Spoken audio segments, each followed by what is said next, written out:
안녕하세요. 더 그레이트 코리아입니다. 전 세계적으로 한국 웹툰에 대한 인기가 높아지면서 해외에서도 웹툰이 대대적으로 주목받고 있습니다. 전 세계 최대 만화 관련 시상식에서 수상하는 것은 물론 유력 외신에서도 한국 웹툰이 일화 조명받으면서 국내 웹툰 업계의 위상도 높아지는 모습인데요. 30일 업계에 따르면 네이버 웹툰의 영어 오리지널 웹툰 루어 올림푸스는 지난 23일 북미 만화계의 아카데미상으로 불리는 윌 아이즈너 어워즈에서 베스트 웹코믹 부문을 수상했습니다. 웹코믹 부문에서 세로 스크롤의 웹툰 장르가 수상한 것은 이번이 처음입니다. 올해 웹코믹 부문에서는 국내 웹툰 플랫폼에서 연재되는 웹툰이 무려 3개나 후보작에 올랐습니다. 전체 5개 후보 가운데 절반 이상이었는데요. 네이버 웹툰은 수상의 영예를 아는 루어 올림푸스를 비롯해 배트맨 웨인 패밀리 어드벤처를 후보에 올렸습니다. 카카오 엔터테인먼트의 북미 웹툰 플랫폼 탑바스에서 연재되는 웹툰 나빌레라 역시 후보에 선정됐습니다. 특히 앞선 두 작품과 달리 해당 작품은 국내 지식재산권을 소재로 한 작품이 후보에 오른 사례입니다.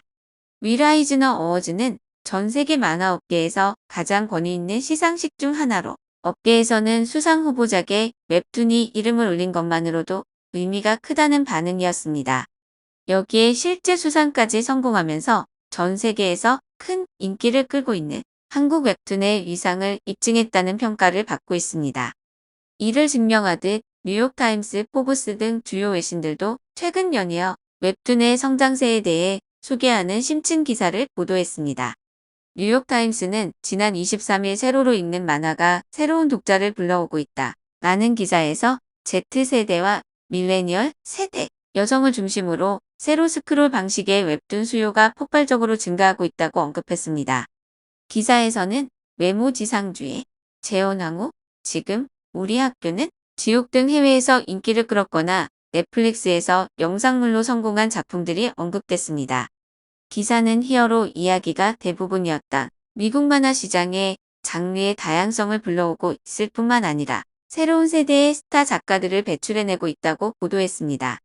최근에는 마블 코믹스, DC 코믹스 등 전통 출판업계에서도 디지털 플랫폼의 성공을 눈여겨보고 웹툰 플랫폼사들과 협업하며 유명한 캐릭터를 토대로 하는 새로운 이야기로 웹툰 제작 시도를 하고 있다고 짚었습니다.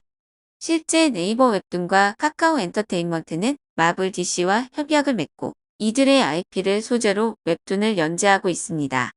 포브스는 미국의 만화 시장 성장에 웹툰이 큰 기여를 했다고 평가하기도 했습니다. 포브스는 기사에서 지난해 미국의 만화 시장 규모는 전년 대비 60% 이상 성장한 21억 달러 이상을 기록했다며 이는 만화의 포맷과 장르가 다양해짐에 따른 폭발적인 수요 증가 덕분이라고 언급했습니다. 네이버 웹툰에 대해서는 잘 다듬어진 모바일 앱과 데이터 중심 운영으로 이미 전통적인 배급 비용과 복잡성을 피할 수 있는 방법을 찾았고 장르 콘텐츠에 대한 폭넓은 접근이 만화에 새로운 이용자를 유입시키는 효과를 낳았다고 분석했습니다. 웹툰에 대한 주목도는 프랑스에서도 높아지는 추세인데요. 프랑스는 유럽에서 만화 시장이 가장 활성화된 곳으로 이를 토대로 국내 웹툰 플랫폼들도 수년 전부터 꾸준히 프랑스 시장 공략에 나서고 있습니다.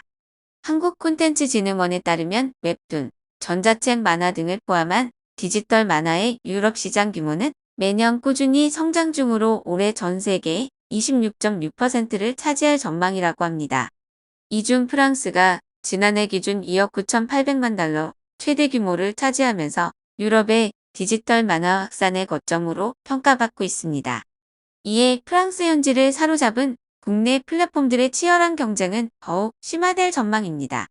또한 현지 창작자 생태계를 키우는 네이버, 일본 만화를 퍼블리싱하는 카카오, 국내 로펀 작품을 중점으로 선보이는 NHN 등 각기 다른 전략 속에서 인기 IP 확보가 더욱 중요하게 작용할 것으로 보입니다. 더 많은 소식이 궁금하다면 구독과 좋아요 부탁드립니다. 감사합니다.